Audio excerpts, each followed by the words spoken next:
ഒരു സംഖ്യയുടെ 80% 80 കൂട്ടിയാൽ അതേ സംഖ്യ തന്നെ കിട്ടും എങ്കിൽ സംഖ്യ ഏത്? ഒരു സംഖ്യ എന്ന് പറയുമ്പോൾ നമ്മൾ എക്സ് എന്നെടുത്തു. ഇതിൻ്റെ 80% എന്ന് പറയുമ്പം 80% ഓഫ് എക്സ് ആണ്.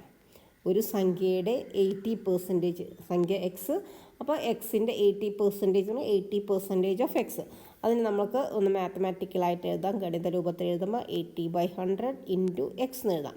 ഇതിനെ വീണ്ടും നമുക്കൊന്ന് മാറ്റി എഴുതുമ്പം 80x/100 എന്ന് എഴുതാം. ഓക്കെ, ഇനി ഇതിനോട് കൂടി 80 കൂട്ടിയാൽ, ഒരു സംഖ്യയുടെ 80% 80 കൂട്ടിയാൽ അതേ സംഖ്യ കിട്ടും.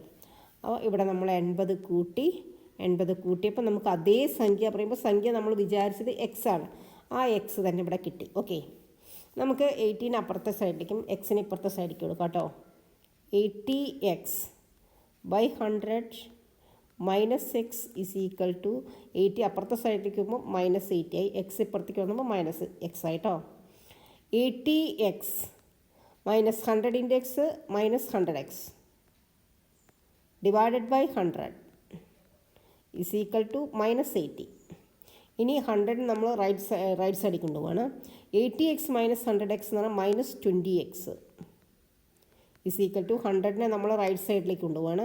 അപ്പം -80 ഇൻറ്റു ഡിവിഷൻ റൈറ്റ് സൈഡിലേക്ക് പോകുമ്പോൾ ഡിവിഷൻ റൈറ്റ് സൈഡിലേക്ക് പോകുമ്പോൾ മൾട്ടിപ്ലിക്കേഷൻ ആവും, ഹരണം റൈറ്റ് സൈഡിലേക്ക് പോകുമ്പോൾ ഇൻറ്റു ആവും, ഇൻറ്റു 100. ഓക്കെ, നമുക്ക് രണ്ട് ഭാഗത്തെയും നെഗറ്റീവിനെ അങ്ങോട്ട് ക്യാൻസൽ ചെയ്യാം.